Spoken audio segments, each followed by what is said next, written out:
सहेली।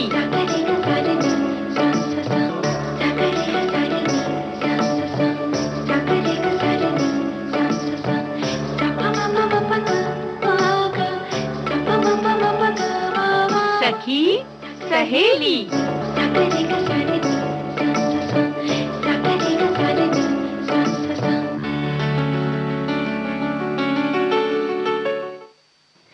सभी सखियों, सहेलियों को, श्रोताओं को और प्यारी बुआ आपको सोनाली पाठक का सप्रेम नमस्कार। नमस्कार, नमस्कार। और सोनाली बिटिया खुश रहो, प्रसन्न रहो और हमारे सभी श्रोताओं को, सभी बच्चों को प्यार भरा आशीर्वाद।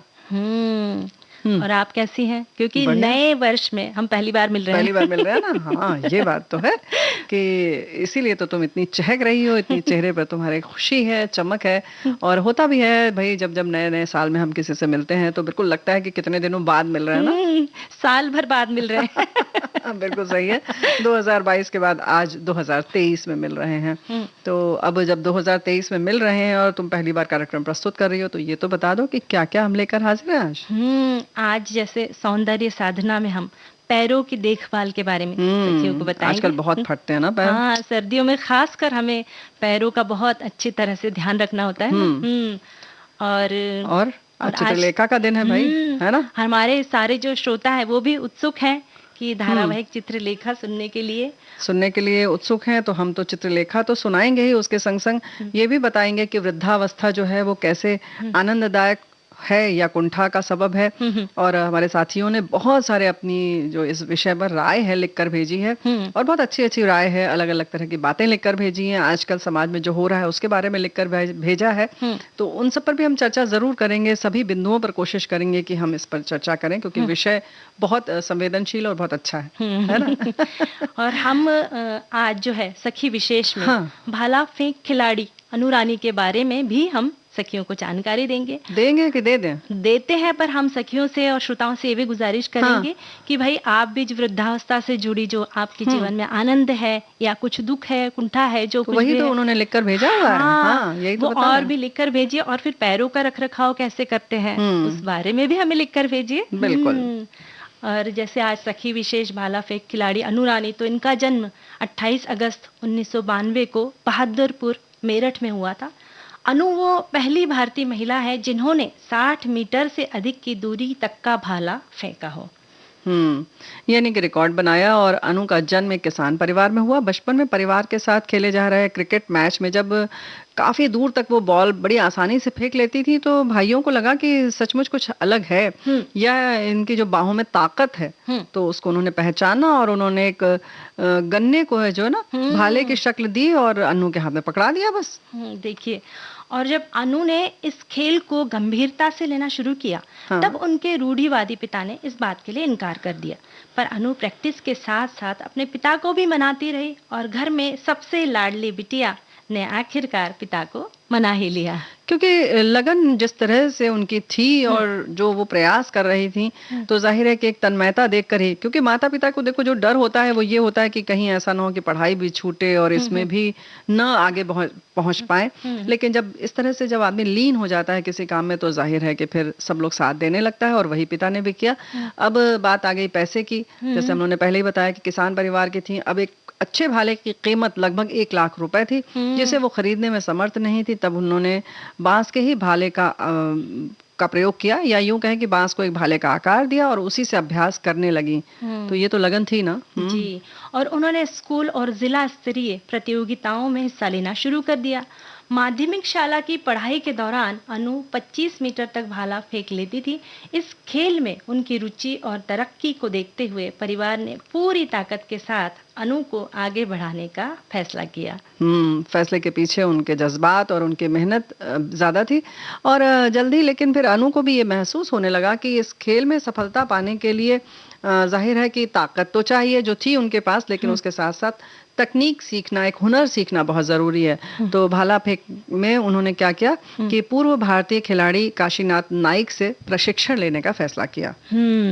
और 2014 में लखनऊ में आयोजित अंतर्राज्यीय चैंपियनशिप में अनु रानी ने 58.83 मीटर भाला फेंकने के साथ न केवल स्वर्ण पदक जीता, बल्कि 14 साल पुराना राष्ट्रीय कीर्तिमान भी तोड़ा और वे राष्ट्रमंडल खेलों के लिए भी चुन ली गई।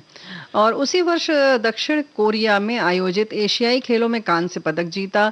2017 में भुवनेश्वर में आयोजित एशियन एथलेटिक्स चैंपियनशिप में कांस्य पदक जीता। और हमारे एक साथी ने भी इनके बारे में कुछ लिखकर भेजा है, यही बात है कि अनु रानी एथलेटिक खिलाड़ी, जेवलिन थ्रो, भाला फेंक एथलीट, वर्तमान रिकॉर्ड इनके नाम है। 2019 की राष्ट्रीय प्रतियोगिता में 62.34 मीटर भाला फेंक कर नया कीर्तिमान बनाया था और ये एथलीट अपना स्वयं का रिकॉर्ड कई बार तोड़ चुकी हैं, यानी कि दिनों दिन उन्नति कर रही हैं, प्रगति कर रही हैं और अच्छा बेहतर प्रदर्शन कर रही हैं, है ना। और 2019 में एशियन एथलेटिक्स चैंपियनशिप में रजत पदक जीता।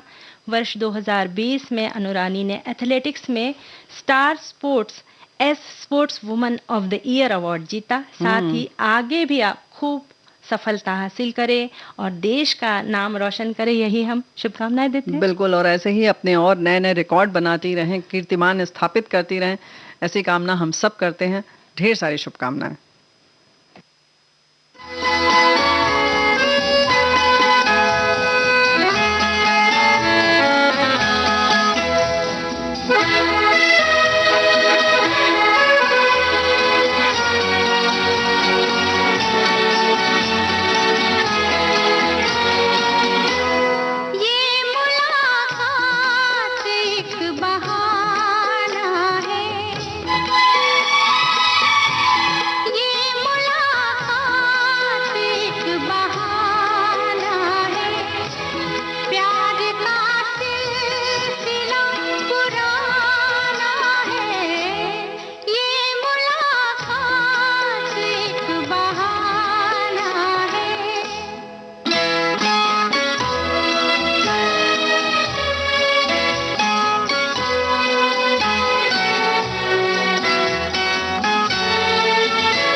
बहाने बहुत सारे हैं ना मुलाकात के, ऐसे ही खुश रहने के भी जी।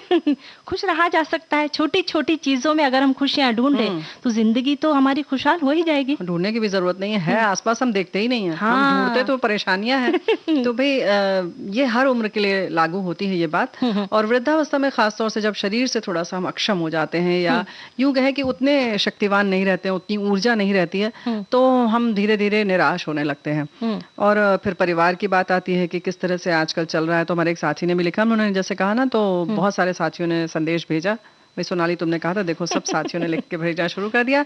आज हम अपने चारों तरफ देखते हैं तो ज्यादातर माता पिता को आंखों में आंसू लिए ही देखती हूँ। ना कोई सुनने वाला, ना समझने वाला है। कोई किस्मत वाला माता पिता होंगे जो खुश होंगे, और बुढ़ापा जो है अभिशाप ही बन गया है, इनका कहने का मतलब है। और ऐसी बात हमारे बहुत सारे साथियों ने और भी लिखकर भेजी है सोनाली।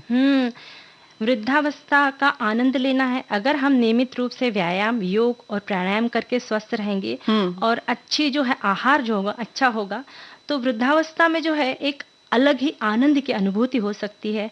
और हम अच्छी किताबें पढ़ के भी अपने दिमाग को चुस्त दुरुस्त रख सकते हैं। हमारे साथी ने एक बात लिखी। अच्छा, हम वही सोचे थे कि ये तुमने पता है ये सब बातें। नहीं, बड़ी महत्वपूर्ण बातें और बड़े कम में तुमने बता दी। तो हमने कहा भाई ये तो हमारे साथी ही कर सकते हैं। बहुत अच्छी बात तुमने लिखकर बिल्कुल सही बात है। लेकिन सच बात है कि बहुत सारे आयाम हैं, बहुत सारे पहलू हैं इसके, जैसे कि जो परिवार के संग नहीं है, जाहिर है उनके लिए थोड़ी सी दिक्कत की बात है, या मन थोड़ा सा रहता है खराब।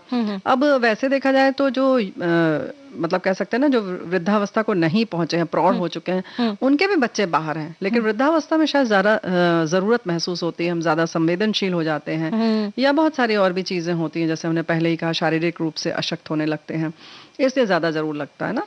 वैसे वृद्धावस्था उम्र का वो नाजुक मोड़ होता है बुआ जी। जब हम शारीरिक क्षमताओं के क्षीण होने के कारण जो है अंदर से जो है उत्साह है, जो जुनून है, वो थोड़ा सा कम होने लगता है।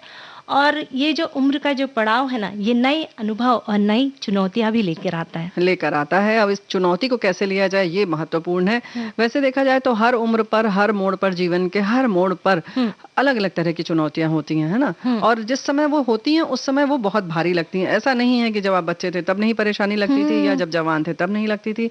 उसका डटकर सामना करने पर जो है वो कोई भी उम्र बड़ी आसानी से गुजर जाती है, और यही वृद्धावस्था पर भी लागू हो जाती है।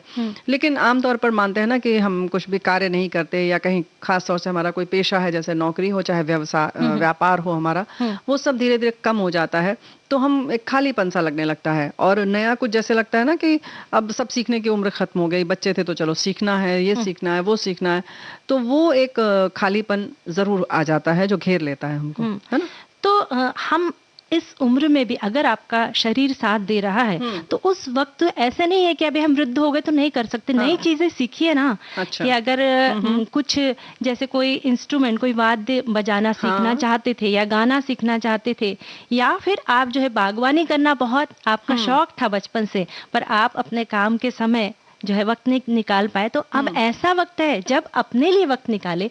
और ये भी कहते हैं ना बुआ जी, जब हम व्यस्त रहते हैं तब हम जो है पूरी तरह से स्वस्थ रहते हैं। क्या बात है, ये बात बिल्कुल सही है। लेकिन जैसे बार बार बात उठती है कि हम थोड़ा सा अशक्त होने लगते हैं, तो ऐसा नहीं है। इसी के बारे में हमारे साथी ने लिखा है, बूढ़ा होना पूर्व निर्धारित है, ये जीवन चक्र का एक हिस्सा है। अगर इसे सही तरीके से नहीं लिया तो इसे नकारात्मकता से जोड़ा जा सकता है। इसके बारे में सोचने के बजाय इसके सकारात्मक पहलुओं को देखने की सलाह दी जाती है, जैसे कि सांसारिक कामों से आपको मिलने वाली आज़ादी है, उन चीज़ों को करना शुरू करें जो आप हमेशा से करना चाहते थे लेकिन नहीं कर पाए। अपने स्वास्थ्य का ध्यान रखें, जीवन का आनंद लें। और एक बहुत महत्वपूर्ण लाइन जो इन्होंने लिखी है वो ये है कि याद रखें, वास्तविक बुढ़ापा 100 साल की उम्र के बाद शुरू होता है। तो ये बहुत महत्वपूर्ण है। इसको बड़े बड़े उसमें आप लिख लीजिए और अपने यहाँ लगा लीजिए। और 100 साल के बाद उसके आगे ना जो 1 लगा था उसको 2 कर लीजिएगा, कि 200 के बाद होता है। अगर आपकी उम्र 100 साल हो जाती है तो उसको 200 साल कर लीजिएगा, है ना। वैसे हमारे साथी ये भी लिखते हैं कि वृद्धावस्था एक और जहां आनंद और उत्साह से भर देने वाला शब्द है, वही दूसरी ओर असीमित कुंठा और निराशा का समय भी है। अगर एक और वरदान है तो दूसरी ओर अभिशाप भी है। हमारे माता पिता जब तक हम स्वयं पर आश्रित रहते हैं, हम सह लेते हैं, परंतु जब वे हम पर आश्रित होते हैं तब सच्चाई कुछ और ही होती है। बुजुर्गों को छोटी-छोटी बातें ठेस पहुंचाती है, अपमान वृद्धावस्था में असहनीय हो जाता है और अपनी इच्छा से जीवन जीने का रवैया सबसे ज्यादा आशावान करता है। परंतु वृद्धावस्था में बच्चों का रोक-टोक उनमें निराशा उत्पन्न कर देती है। ज्यादा रोक-टोक उन्हें अच्छा नहीं लगता है, बात-बात की रोक-टोक उन्हें निराशावादी बना देती है। तो समाज के लोगों को चाहिए कि बुजुर्गों के साथ अच्छा व्यवहार करे, उनकी भावनाओं का ख्याल करे, उनके अनुभवों का लाभ उठाए। वाह! बात बिल्कुल सही है। और जैसे कि ये बात होता है ना कि असहनीय हो जाती है, ये बात बिल्कुल सत्य है। और हर वक्त ऐसा नहीं कि वो निराशावादी बने इस बात से, लेकिन हाँ, उन्हें ठेस पहुंचती है, फिर उन्हें दुख लगता है। और इस पर एक छोटी सी कहानी थी कि एक ऐसे ही बच्चा जो था वो मतलब बुजुर्ग घर में थे, और वो जब घर के दरवाजे की घंटी बजती तो वो पूछते कौन आया है। अच्छा, बच्चे अक्सर टाल जाते थे कि भाई हमारा मित्र है, तुमसे क्या मतलब, लेकिन वो फिर भी पूछते थे। तो दिन में 4 बार 6 बार घंटी बजी तो 1-2 बार टाल दिया, फिर उसने बताया, तो तीसरी बार के बाद वो एकदम चिड़चिड़ा सा गया लड़का, और उसने कहा क्या है, पढ़े क्यों नहीं रहते हैं आप, बार बार ऐसे पूछते हैं। तो उनको याद आया कि कैसे बचपन में कौवा देखकर ये बच्चा, यही बच्चा जब गोद में था, बार बार कहता था ये क्या है, और कम से कम उन्होंने 10 बार बताया होगा कि ये कौवा है, और 10 बार उसने पूछा और उतने ही धैर्य वान तरीके से उन्होंने बताया। तो हम ये धैर्य क्यों नहीं रख पाते?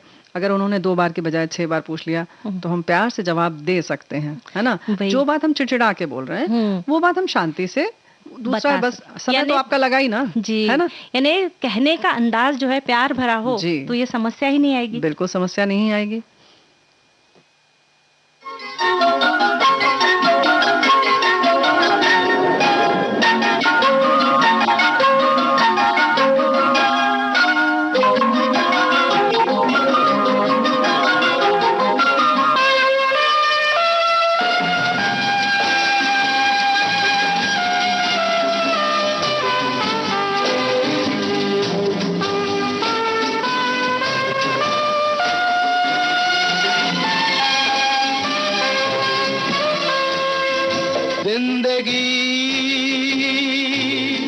कैसी है पहेली हाय, कभी तो हंसाए कभी ये रुलाए।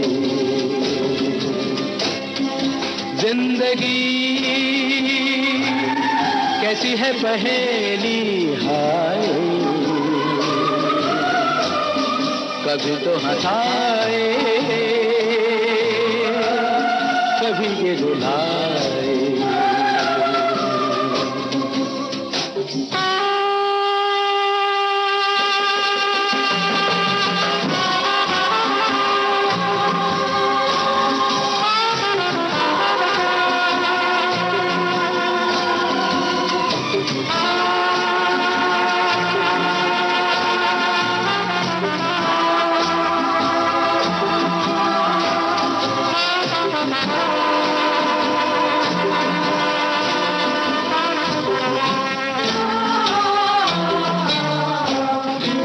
भी देखो मन नहीं जागे,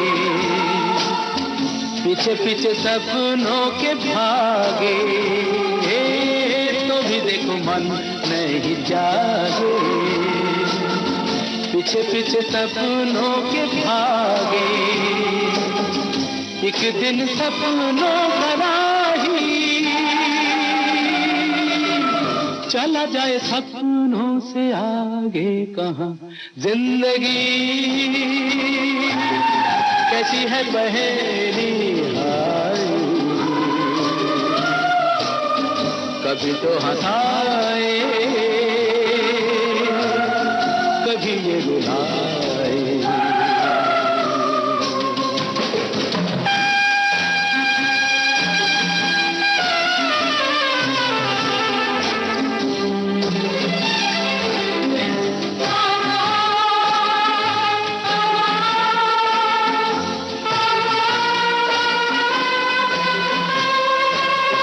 जिन्होंने सजाए यहाँ मेले, सुख दुख संग संग झेले। जिन्होंने सजाए यहाँ मेले, सुख दुख संग संग झेले। वही चुनकर काम खामोशी, यूं चले जाए अकेले कहाँ जिंदगी, कैसी है पहेली हाय, कभी तो हंसाए कभी ये। दो पंक्ति हमारे एक साथी ने लिखकर भेजा है। जिंदगी जीने का तजुर्बा होता है इनके पास, कभी होने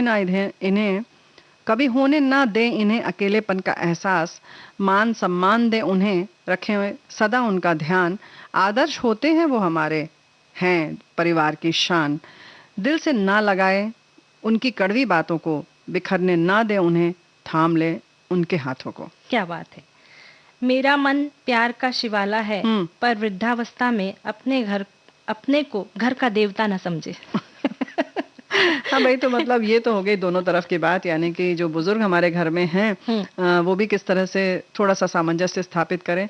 ऐसे में वही है कि उनसे यही कहा जाएगा कि वो कुछ ज्यादा अपेक्षा ना रखें लोगों से, है ना। कभी कभी ऐसा होता है ना बुआ जी कि काम की व्यस्तता के कारण घर के अन्य सदस्य आपको वक्त नहीं दे पा रहे हैं। हाँ। तब ये ना सोचे कि मैंने अपने माता पिता की कितनी सेवा की थी, कितना उन्हें वक्त दिया था। हाँ। तब और अब की परिस्थिति में जमीन आसमान का फर्क हो सकता है। हाँ, लेकिन यहाँ पर सोनाली बेटा ये हम जरूर कहना चाहेंगे कि वक्त तो थोड़ा सा निकालना पड़ेगा आपको। ऐसा नहीं है, इस बात से आप नहीं भाग सकते कि हम नहीं समय देंगे। लेकिन हाँ, जैसे कि बुजुर्ग या चाहते हैं, जो उम्र वाले लोग हैं, जो अभी हालांकि बहुत सारे साथी ने ये कहा कि परिपक्व आप होते हैं, आप बूढ़े नहीं होते हैं। तो ये परिपक्व जो लोग हो जाते हैं, वो जैसे कि उन्होंने अपने समय में क्या किया, खुद बैठ के पैर दबाए या जो भी काम किया अपने माता पिता का अपने हाथ से किया, या सब्जी वगैरह खुद लाते थे, तो वो अपेक्षा अब माता पिता ये ना करें। अगर वो कहीं और से मंगवा रहे हैं, चाहे ऑनलाइन मंगवा रहे हैं या किसी से मंगवा रहे हैं, या सेवक सेविका रख लिया उन्होंने, तो वो ये ना सोचे कि हम अब वो दौड़ दौड़ के एक रोटी हमें क्यों नहीं खुद देती है बहू, या बेटा खुद क्यों नहीं ये काम करता है। आपको सुविधा मिल रही है, ये ज्यादा महत्वपूर्ण है ना। अगर कोई चीज सुविधा मिल रही है आपको, और ठीक हो सकता है कि उससे बेहतर मिल रही हो, ज्यादा सुविधाजनक तरीके से आप रह रहे हो और अच्छे से आपका कमरा आदि उन्होंने कर दिया है, तो आप ये अपेक्षा ना करें कि नहीं भाई हमें तो पूरा यही चाहिए वही चाहिए। तो थोड़ा सा सामंजस्य दोनों तरफ से होता है, तब मजा आता है ना जी। यानी थोड़ा सा ये कहेंगे कि अलिप्त रहे तो भी अच्छा है, कि बहुत ज्यादा जो है दखल अंदाजी ना दे, और बिना मतलब किसी भी बहस से जो है दूर रहे, क्योंकि बहस, गुस्सा, नाराजगी, इसका ना सिर्फ और सिर्फ हमारे स्वास्थ्य पर बहुत बुरा असर पड़ता है। हाँ।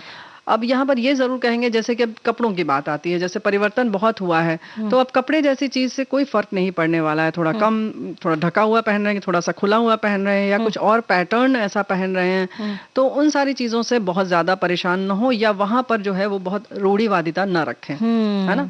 और बाकी तो अच्छी किताबें पढ़ें और अच्छा संगीत सुने। जी।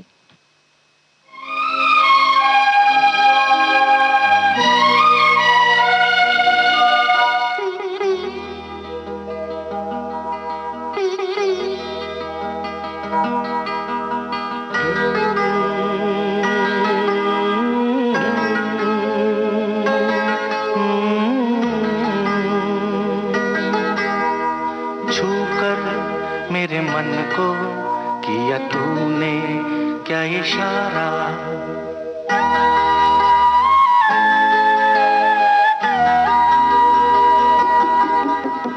छूकर मेरे मन को किया तूने क्या इशारा, बदला ये मौसम लगे प्यारा जग सारा, छूकर मेरे मन को किया तूने क्या इशारा, बदला ये मौसम लगे प्यारा जग सारा, छूकर मेरे मन को किया तूने क्या इशारा।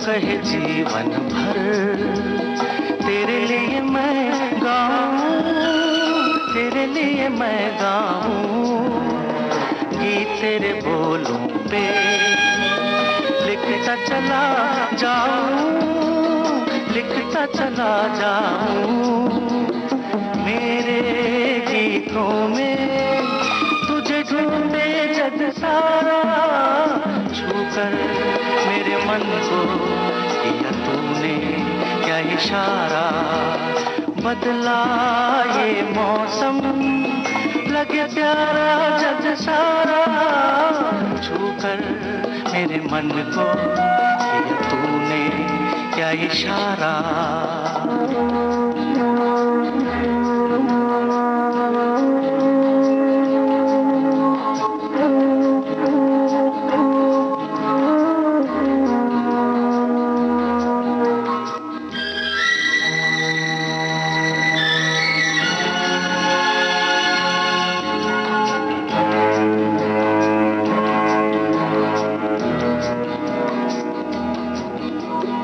आजा तेरा आंचल ये प्यार से मैं भर दूं, प्यार से मैं भर दूं, खुशियां जहां भर की तुझको नजर कर दूं, तुझको नजर कर दूं, तू ही मेरा जीवन, तू ही जीने का सहारा, छूकर मेरे मन को किया तूने क्या इशारा, बदला ये मौसम लगे प्यारा जग सारा, छूकर मेरे मन को किया तूने क्या इशारा।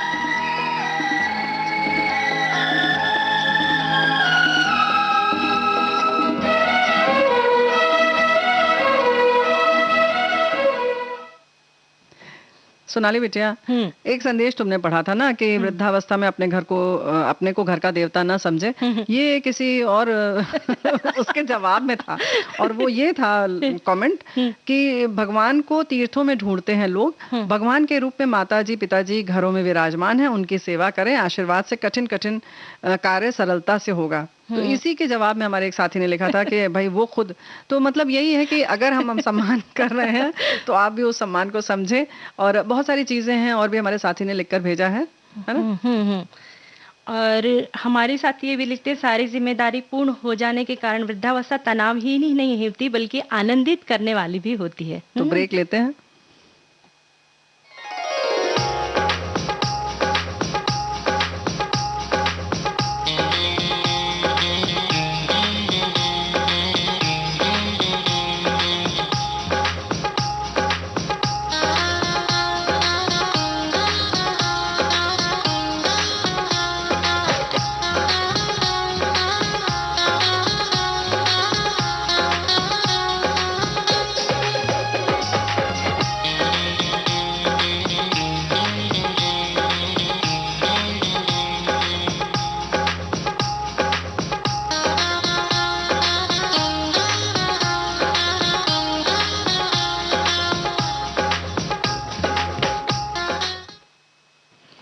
ये है विविध भारती, कार्यक्रम है सखी सहेली, और ब्रेक के बाद हम फिर हाजिर हैं और फिर बात करेंगे।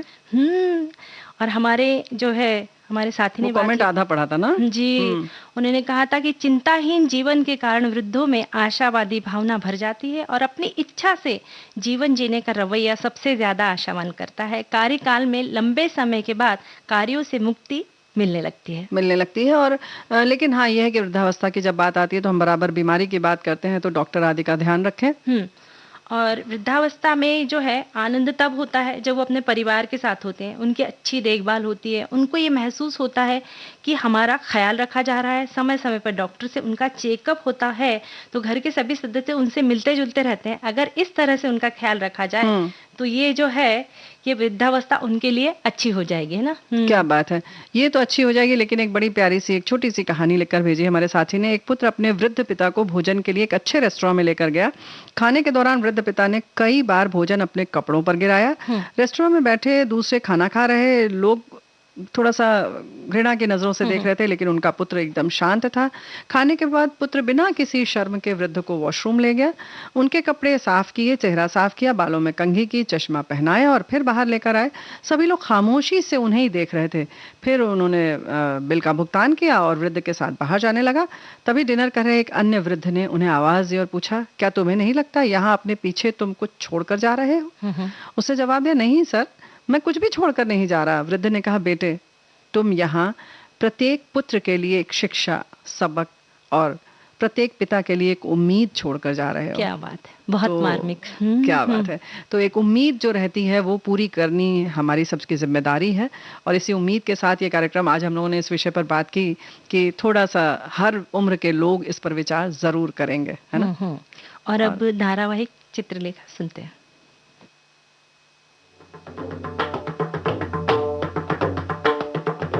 चित्रलेखा।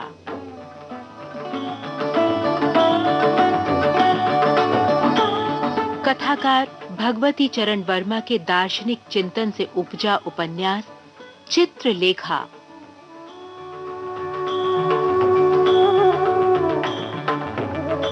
जीवन के आंगन में मन के विचारों और तन के विकारों का मल्लयुद्ध चित्रलेखा।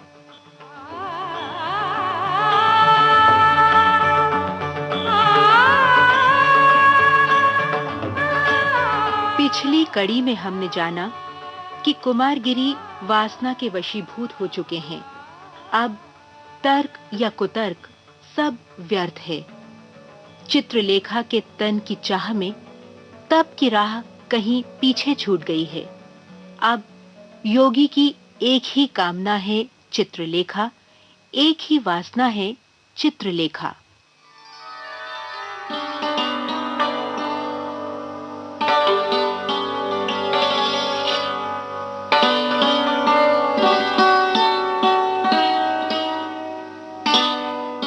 तुम अपने को धोखा दे रही हो देवी चित्रलेखा।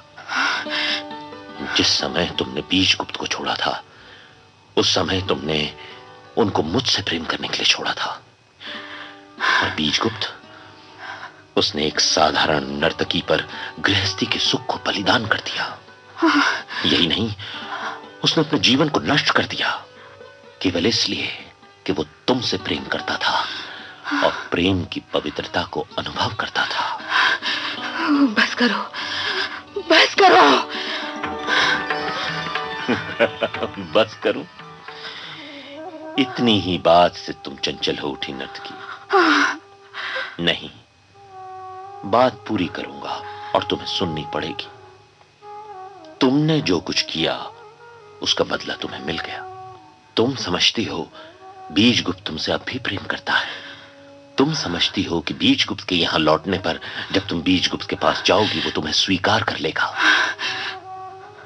यदि तुम ऐसा समझती हो तो भूल करती हो। तुम्हारे विष के प्रभाव को दूर करने वाला अमृत उसे मिल गया। तुमने उसे मिटाने में कुछ भी न उठा रखा था, पर यशोधरा ने उसे बचा लिया। और अब बीजगुप्त यशोधरा के साथ वैवाहिक जीवन के आनंद का उपभोग कर रहा है। क्या तुम सच कह रहे हो योगी? क्या बीजगुप्त ने यशोधरा के साथ विवाह कर लिया? नहीं योगी, ये संभव नहीं है। ये संभव नहीं है? तुम्हारा वासना से वशीभूत होकर पवित्र प्रेम को ठुकराकर मेरे पास चले आना संभव है, और बीजगुप्त का एक स्वर्गीय प्रतिमा से पवित्र वैवाहिक संबंध स्थापित कर लेना संभव नहीं है। ओह, तुम में कितना झूठा अभिमान है, अपने ऊपर कैसा अचल विश्वास है। तुम्हें मुझ पर विश्वास नहीं होता तो जाओ, नव दंपत्ति आज प्रातः काल के समय आ गए हैं, उनको बधाई दे आओ। जाओ, तुम अपनी आंखों से ही अपने प्रेमी नहीं, अपने दास को दूसरी स्त्री से प्रणय क्रीड़ा करते देखा हो। क्या वे आ गए? क्या वे लौट आए? योगी, योगी, तुम्हारे हाथ जोड़ती हूँ। तुम ये कह दो कि तुमने जो कुछ कहा वो झूठ है वो। कह दूं कि झूठ है? हाँ।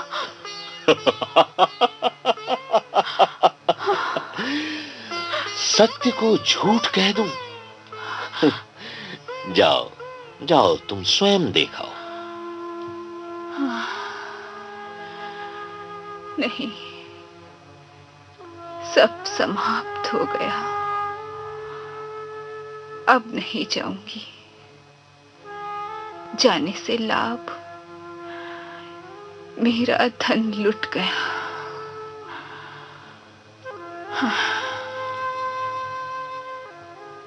सब समाप्त हो गया? कहीं कुछ समाप्त भी होता है?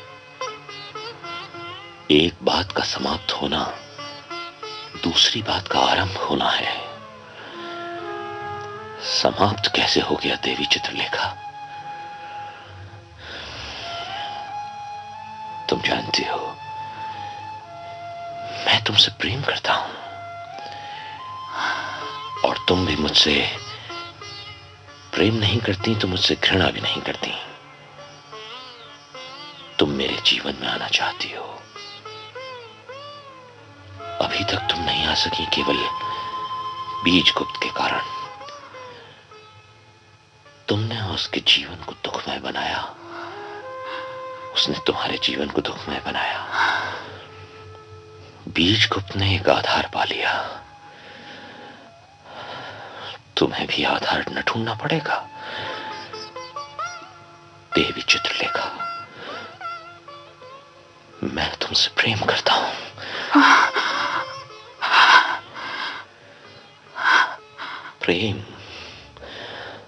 प्रेम ही मेरा धर्म हो गया है। तुम मेरे जीवन में आ गई हो, तुम मुझे प्रेम की दीक्षा देने आई हो। आओ, हम तुम एक हो जाएं।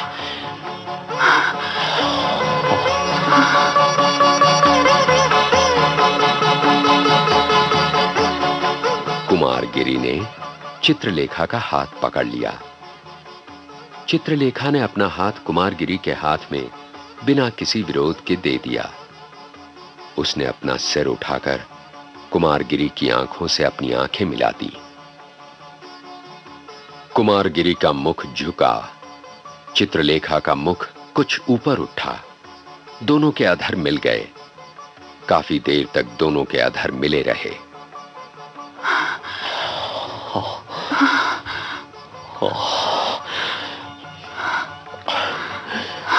तुम मुझे डुबाने के लिए आई हो, मैं भी डूबने को तैयार हूं। चलो, कितना सुख है, कितनी हलचल है। मेरी आराध्य देवी, मेरी प्राणेश्वरी, आज तुम्हारे यौवन के अथाह सागर में डूबने आया हूं।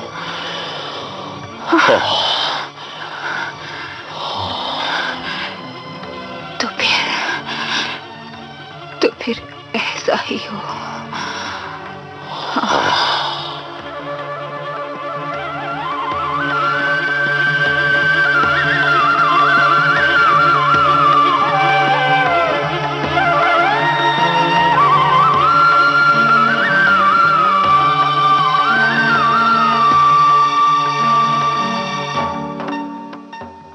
जब प्रातःकाल चित्रलेखा की आंख खुली, वो उद्विग्न थी।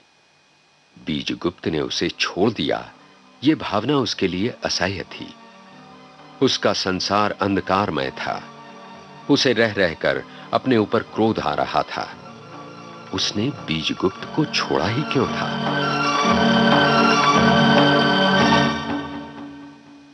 उस समय कुमारगिरी सो रहे थे। कुमारगिरी का मुख विकृत हो रहा था। संयम को एक क्षण में ही तोड़ देने वाली वासना ने उनके तेजोमय मुखमंडल पर एक धुंधलेपन का आवरण डाल दिया था। चित्रलेखा कुछ देर तक एकटक कुमारगिरी की ओर देखती रही। इसके बाद वो एकाएक अकारण ही कांप उठी। उस व्यक्ति का मुख, जिसके साथ रात भर उसने भोग विलास किया, उसे इतना भयानक और घृणोत्पादक क्यों लग रहा था? विशाल देव उस समय उपासना समाप्त कर रहा था। चित्रलेखा को देखकर उसने नमस्कार किया। देवी का मुख आज इतना उतरा हुआ क्यों है? रात भर मैंने भयानक स्वप्न देखे हैं विशाल देव। उन स्वप्नों ने मुझे उद्विग्न कर दिया। आज अभी तक गुरुदेव भी कुटी के बाहर नहीं आए।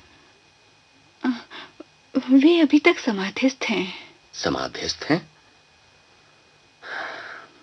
आज पहली बार गुरुदेव ने अपने जीवन का नियम तोड़ा है। देवी चित्रलेखा, क्या मैं आपके उन स्वप्नों के संबंध में अधिक पूछ सकता हूं? इतना ही जान लेना यथेष्ट होगा कि वे स्वप्न मेरे गत जीवन से संबद्ध हैं। गत जीवन से संबद्ध हैं? हाँ। देवी, यदि आप उचित समझें तो मैं आर्य बीजगुप्त का पता लगाऊं। संभव है कि वे आ गए हों। वे आ गए हैं, इतना मैं जानती हूं। पर इससे क्या? उनके आने से अथवा न आने से मुझे कोई प्रयोजन नहीं। देवी, तुम बड़ी विचित्र हो। तुम्हें समझना बड़ा कठिन है।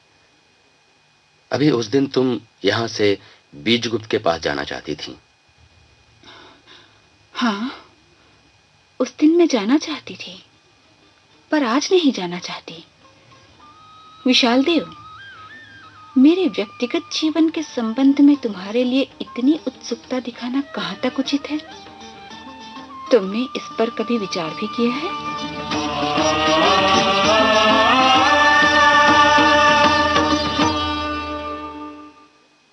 बीजगुप्त ने चित्रलेखा को भुलाकर एक नया जीवन आरंभ कर दिया है, ये समाचार चित्रलेखा को निर्बल बनाने के लिए पर्याप्त था। किंतु जब चित्रलेखा जानेगी कि बीजगुप्त के विवाह की बात सच नहीं है, तब क्या होगा, ये हम पढ़ेंगे अगले सप्ताह।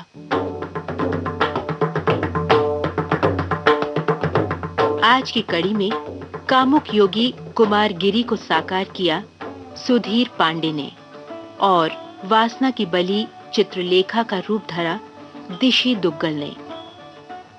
विशाल देव बने कुमार रामप्रवेश। उपन्यास के सूत्रधार हरीश भीमाणी।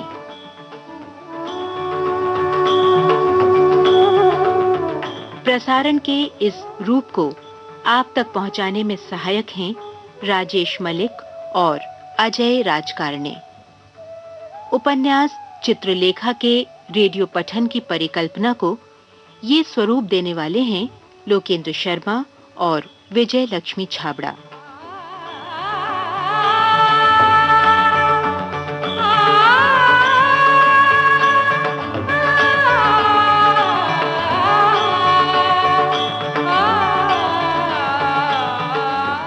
अब रेणु बंसल आपसे विदा लेती है। नमस्कार।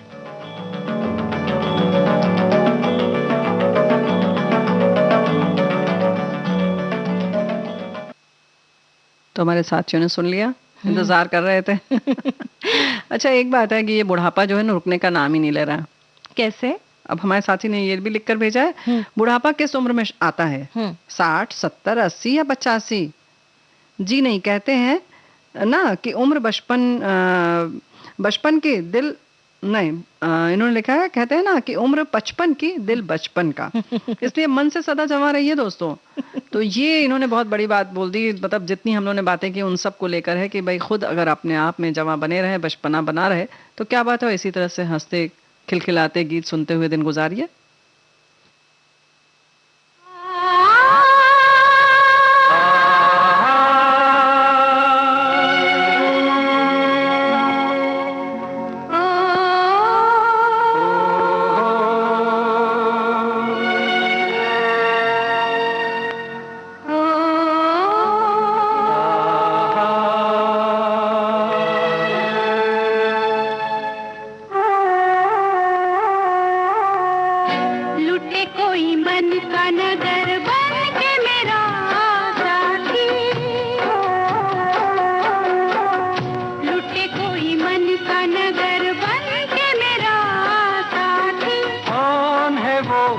सपनों में कभी ऐसा कहीं होता है, ये तो बड़ा धोखा है।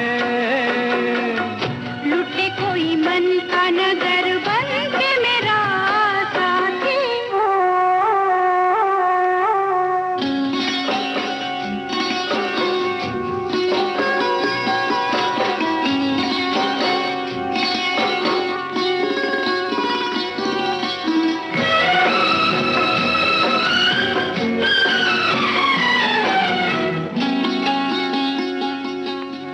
यहीं पे कहीं है मेरे मन का चोर, नजर पड़े तो बहिया दूं मरोड़।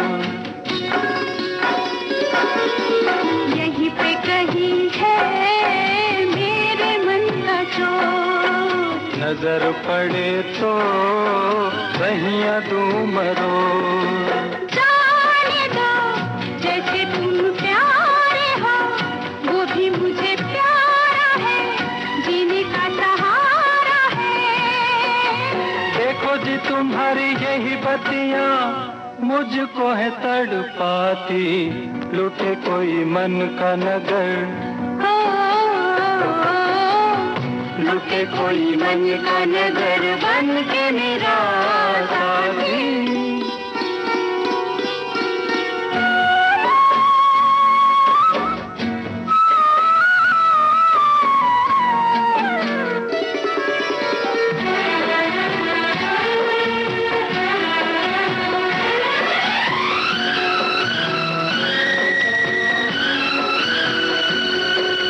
रोग मेरे जी का मेरे दिल का चैन, सावला सा मुखड़ा उस पे तारे ने, रोग मेरे जी का मेरे दिल का चैन। सावला सा मुखड़ा उस पे तारे ने। ऐसे को रोके अब कौन भला, दिल से जो प्यारी है सजनी हमारी है। कहाँ करूं मैं बिन उसके रह भी नहीं पाती, लुटे कोई मन का नगर, लुटे कोई मन का नगर बन के मेरा साथी, लुटे कोई मन का नगर बन के मेरा साथी।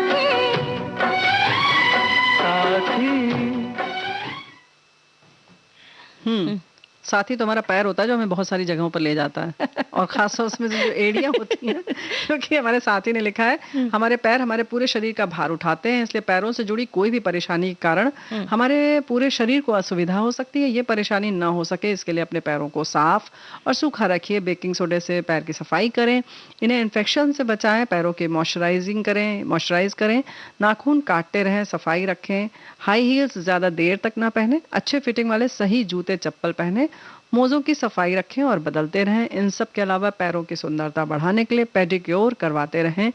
पेडिक्योर यानी पैर की सफाई, और साथ ही उम्र बढ़ने के साथ व्यायाम और एक्सरसाइज करते रहें।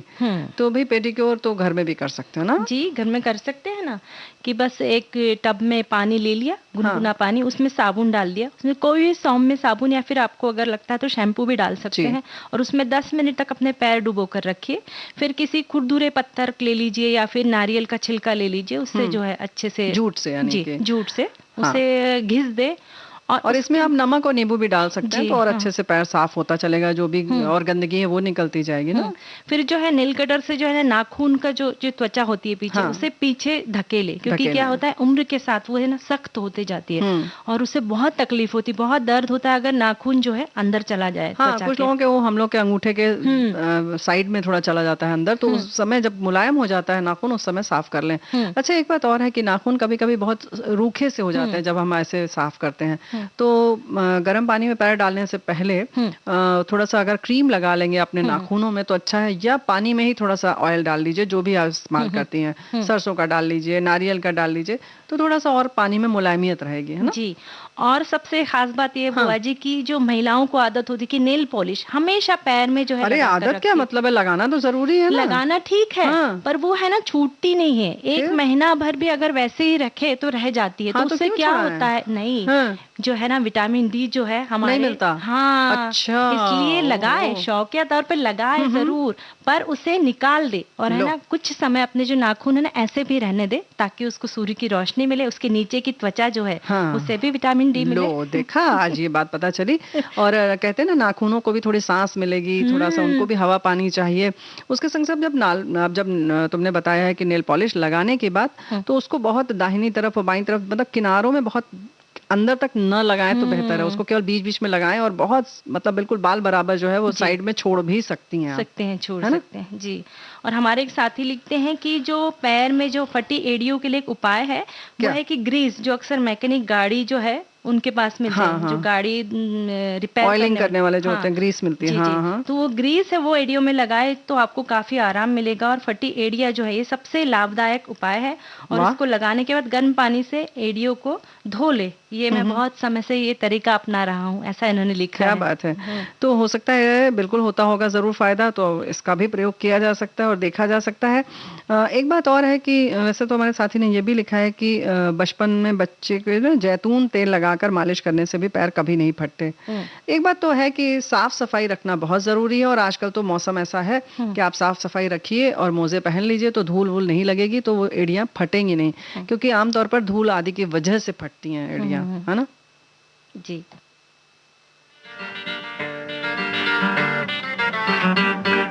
मेरा पढ़ने में नहीं लागे दिल क्यों, मेरा पढ़ने में नहीं लागे दिल, दिल पे क्या पड़ गई मुश्किल। अरे रात भी सुनी सुनी लागे और दिन भी सुना सुना लागे, कोई ये तो बता दे मुझे वो तो नहीं हो गया, मुझे वो तो नहीं हो गया।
जब नींद ना आए ना हाँ। तब पढ़ना शुरू कर दे, है ना, खूब अच्छी नींद आ जाती है, ये बात तो है। और जब पैरों के हम मालिश करते हैं हाँ, तब भी फिर अच्छी तेल नींद से आती है। करें या फिर मॉइस्चराइजर से करें तब भी नींद आ जाती है। हाँ, लेकिन एक बात तो है कि जब ये इस तरह से जो हमने सेक की बात की या जो ना पेडिक्योर करने की बात, तो पेडिक्योर में ही आ जाता है कि जब आप गर्म पानी से धोते हैं तो उसमें खूब अच्छे से मालिश करें और खूब चाहे क्रीम चाहे तेल लगाएं तो पैरों में एक चमक सी आती है जी, ना? और जो मांसपेशियों को बहुत आराम मिलता है।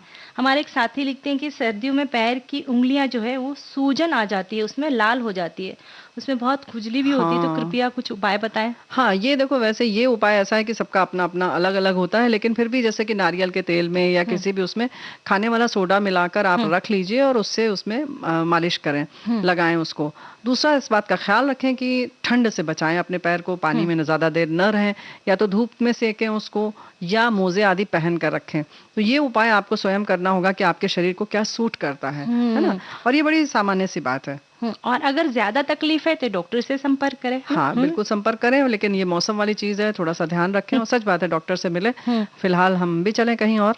बिल्कुल, हम अब विदा लेने का वक्त आ चुका है, तो मुझे सोनाली पाठक और प्यारी बुआ को दीजिए इजाजत और स्वीकार कीजिए नमस्कार।